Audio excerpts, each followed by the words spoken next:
जी नमस्कार, मैं आपका अपना राजन आई। सच की रफ्तार में आपका बहुत बहुत स्वागत है। हमारे साथ है हस्बैंड वाइफ, दोनों ही बॉडी बिल्डर हैं और हरियाणा के सिरसा गांव से ये आए हैं दिल्ली में। और आइए सबसे पहले आपको इनकी मुलाकात कराता हूँ। नमस्कार जी। जी नमस्कार। क्या नाम है आपका पूरा? जी बर्नाली शर्मा। बर्नाली शर्मा जी। हाँ जी। पंडित जी महाराज, यजमान। अच्छा यजमान जी, जो आप यहाँ अपने आए हैं दिल्ली में, पहले तो बताइए कि दिल्ली की ठंड कैसी है? बोलना चाहे तो ठंडी हमें लगती नहीं है, क्योंकि ठंडी हम लगती? जी हाँ, क्योंकि हम फिटनेस इंडस्ट्री में हैं, तो हम जैसे को अगर ठंडी लगने लगी ना तो क्या बात बोले, तो बेसिकली हमको ठंडी कम लगती है। अच्छा प्रणाली जी, यू आर मैरिड? हाँ जी, मैं मैरिड हूँ। अच्छा, शादीशुदा होने के बाद तो आदमी का आधा जीवन, आधे से आधा जीवन घर में और साग सब्जी में, कपड़े धोने में, इनमें ही निकल जाता है महिलाओं का तो। जी, लेकिन मेरी लाइफस्टाइल ऐसा नहीं है, क्योंकि मेरे हस्बैंड खुद ही एक बॉडी बिल्डर है और उन्होंने मुझे इस लाइन में डाला है। क्या है आपके हस्बैंड का नाम? कमल सरोटा जी, मेरे साथ ही है। जो उनके पति देव है वो सूत्रधार है और वो हमारे साथ है, उनसे भी आपकी मुलाकात कराएंगे। अच्छा प्रणाली जी, आज जो आप यहाँ पर आई है, मन में कुछ ना कुछ एक सपना जरूर सजा कर आप लाई होगी। क्या सपना आप सजा कर लाई है? जी, मैं यही चाहती हूँ कि मैं इंटरनेशनल लेवल तक जाऊँ, नेशनल भी खेलूँ, इंटरनेशनल तक खेलूँ, और यही एक शुरुआत है कि ऊपर तक जाने का, कि छोटा खेले उसके बाद ऊपर जाए। कौन मदद करता है आपकी? जो है आपके सूत्रधार कौन है? जी, मेरे हस्बैंड और मेरे कोच वही है। आपके हस्बैंड और आपके कोच वही है। अच्छा, फैमिली से सपोर्ट है आपको? बिल्कुल। अगर मेरे फैमिली सपोर्ट नहीं करती तो मैं आज यहाँ पे नहीं होती। तो मेरी सासू माँ, मेरी ससुर जी, मेरी मम्मी, मेरे भाई, मेरी बहन, सब लोग मुझे सपोर्ट करते हैं। आज आपको सबसे ज़्यादा याद किसकी आ रही है? जी, बोला जाए तो मेरे सबसे ज़्यादा याद, मेरी सही में बोलूँ तो मेरी सासू माँ की। सासू माँ जी का नाम बताइए। जी, मेरी सासू माँ का नाम है सुनीता देवी।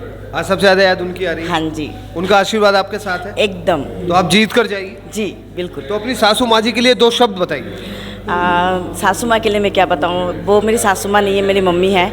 और मेरे रिश्ता उनसे हुआ है, लेकिन हाँ, उनके साथ मेरे जन्म तक रिश्ता रहेगी। और मम्मी, लव यू।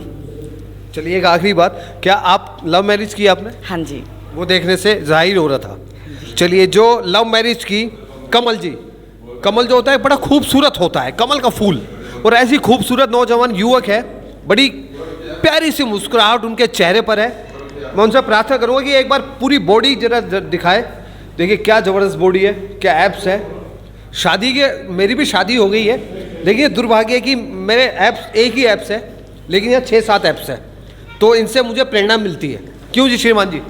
जी कमल जी, आज आपकी धर्मपत्नी और आप दोनों यहाँ पर आए हैं भारतवर्ष का नाम और रोशन करने के लिए। कैसा महसूस हो रहा है आपको? सर, मुझे तो ये लाइन में आके, मैं बेसिकली एमएससी इन माइक्रोबायोलॉजी, मैंने मतलब ये गेम चूज़ की है सिर्फ फतूर करके, कि मेरा जो पैशन था, मतलब एक मैं 17 घंटे की जॉब नाइट में भी, मतलब कोई इमरजेंसी, जैसे 4 हॉस्पिटल मेरे अंडर थे, पर मेरे को मेरे फ्रेंड के पापा ने मेरे को ये चीज़ सिखाई कि बेटा आपके पास, मैंने बोला मेरे को ही बॉडी मेंटेन करनी है, तो उन्होंने मेरे को ये चीज़ सिखाई कि आपके पास खाने नहाने के लिए, सारे कामों के लिए टाइम है, तो टाइम निकालना पड़ता है, तो टाइम निकालना है। तो उस टाइम से मेरे माइंड में मतलब ये फतूर आया कि मेरे को जिम जाना है, जिम जाके मतलब चाहे मैं 15 मिनट ही जाऊँ, तो मैं लड़कों को देखता रहता था कि हाँ भाई ये क्या करते हैं, तो वहाँ से मैं सीखा कि मतलब ये बंदे कर सकते हैं तो मैं क्यों नहीं कर सकता। फिर उसके बाद मैंने 5-6 साल मतलब नॉर्मल रखा अपने आप को। फिर मैं 3-4 दिल्ली आया, दिल्ली के बाद रिवाड़ी में जॉब की, उसके बाद मैं सिरसा आया। तो सिरसा में मैं मतलब मेरे को किसी, चलो फ्रेंड सर्कल में ही किसी बंदे ने कि तुम जैसे मतलब ऐसे मतलब नेगेटिव पॉइंट पे कोई बात की, तो मैंने ये जिम लाइन को ही ऐसा फतूर बनाया कि उन लोगों के लिए ये मैं करके दिखाना है कि सब कुछ पॉसिबल होता है अगर आप ठान लो, तो दुनिया का वो कोई काम नहीं है जिसको आप कर नहीं सकते। और जैसे कि मैंने आपको बताना चाहता हूँ कि मेरे मिसिस का बहुत बड़ा हाथ है, मैं कोई भी चीज़ करता हूँ। इन्होंने जैसे ओलंपिया में मैंने इस बार, मैं अपने आप को, चलो नहीं इस सीज़न में खेल रहा, पिछले सीज़न में मैंने काफ़ी अच्छी गेम प्ले की है, मैन फिजिक खेलता हूँ, तो मैंने बोला कि अगर ये खेल रहे हैं, अभी इन्होंने ओलंपिया की स्टेज परफॉर्म की, वुमेंस बिकनी मॉडल में टॉप 15 में फर्स्ट अटेम्प्टेशन में, शेरू क्लासिक में फर्स्ट अटेम्प्टेशन में टॉप 10 में आए, और वुमेंस फिटनेस मॉडल में first runner up silver medalist इन्होंने हासिल किया। तो मेरे को यही है कि ये मेडल इनका ही नहीं, वो मेरे लिए सबसे बड़ी बात है और अपने इंडिया के लिए सबसे बड़ी बात है कि हम इंडिया में रह के ना खेलें, बाहर जाके भी, क्योंकि हर एक एथलीट चाहे वो मेहनत। अच्छा कमल जी ये बताइए जी। सबसे पहले आपको प्यार कब हुआ?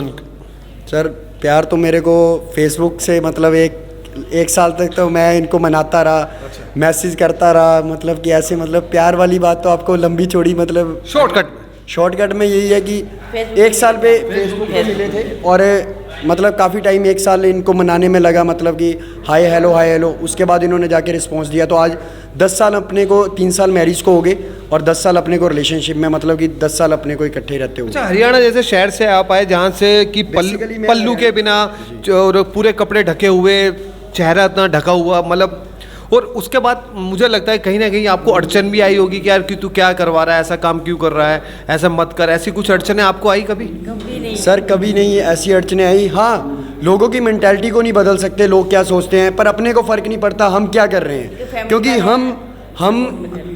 हमें क्या अचीव करना है वो हम, क्योंकि हमें कोई खाना नहीं खिला रहा। क्योंकि अगर आपने कोई चीज़ को, क्योंकि आप खुद की मेहनत पे, खुद के दम पे बनते हो, तो आपको कोई कहने वाला नहीं होता। जब आप कुछ ठानते हो, अगर आप किसी चीज़ को एक लेवल पे लेके आए हो, अपने शहर का नाम कर रहे हो, अपने स्टेट का नाम कर रहे हो, अपने इंडिया का नाम कर रहे हो, तो लोगों को उस चीज़ में फ़ख्र होना चाहिए। और लड़कियां किसी से कम नहीं है।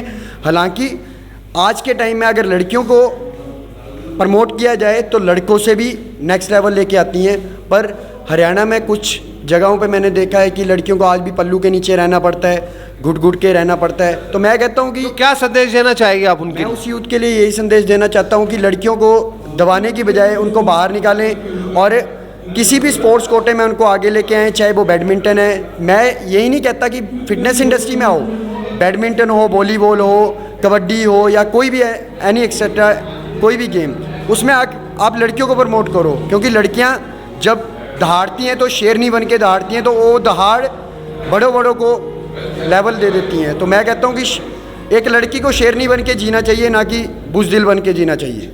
कमल जी को कहना है कि एक लड़की को शेरनी बनकर जीना चाहिए। हरियाणा के हिसाब से हैं वो चल कर आए हैं, सपने सजो कर लाए हैं।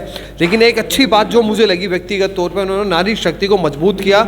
लड़की को शेरनी बनकर दहाड़ना चाहिए, लड़कियों को किसी से भी कमज़ोर नहीं समझना चाहिए। और ऐसा कमल जी का भी कहना और मेरा भी कहना। कुछ कहना चाहेंगे आप? सर बेसिकली मैं हरियाणा से नहीं हूँ, basically I belongs to Himachal Pradesh, district Kangra, Jwala ji. मेरा ये जो जिम सेटअप किया था मैंने, तो वो 1.5 साल पहले मैंने हरियाणा में आके किया है। मैं हरियाणा का भी, अपने आप को हरियाणा का भी मानता हूँ। हरियाणा को तो मैं फेम दे ही रहा हूँ, सिरसा वालों को भी फेम दे रहा हूँ, हिमाचल वालों को। मैं चाहता हूँ कि स्टेट कोई अलग नहीं होती, आप जहाँ रह रहे हो उस स्टेट का बन के रहो। कोई एथलीट यहाँ पे, जैसे ये सारे एथलीट यहाँ पे प्ले करने आए हैं, तो एथलीट की रिस्पेक्ट कर सकता है, बाहर वाला उसकी तपस्या नहीं जान सकता। कईयों की तैयारी कम होती है, ज़्यादा होती है, ज़रूरी नहीं। आज मैं फॉर्म में नहीं हूँ, मेरी फॉर्म भी ख़राब हो सकती है, एक दिन में फॉर्म ख़राब हो, चेंज होती है, पर हमें ऐसा लेवल देना चाहिए कि एथलीट की रिस्पेक्ट करे और उसको मोटिवेट करे, ना कि उसको डीमोटिवेट करे। और लड़कियों को हरियाणा ही नहीं, अपने इंडिया में बढ़ चढ़ के किसी न किसी गेम में आगे लेके आओ। क्योंकि लड़कियां जब कोई भी चीज़ को ठान लेती हैं तो उसका लेवल जो है नेक्स्ट लेवल ही होता है। कमल जी ने इतनी बात कह दी कि इसके आगे मैं कुछ नहीं बोल सकता। इसी के साथ हम उनको शुभकामनाएं देते हैं। और एक दिन इनके गांव भी चलेंगे, सिरसा, वहाँ हरियाणा में कैसे इनकी दिनचर्या होती है, कैसे ये अपना घर चलाती है, कैसे लोगों से बात करती है, क्या इनकी दिनचर्या है, वो भी आपको दिखाएंगे। लेकिन फिलहाल सच की रफ्तार की टीम इनको देती है शुभकामनाएं। धन्यवाद।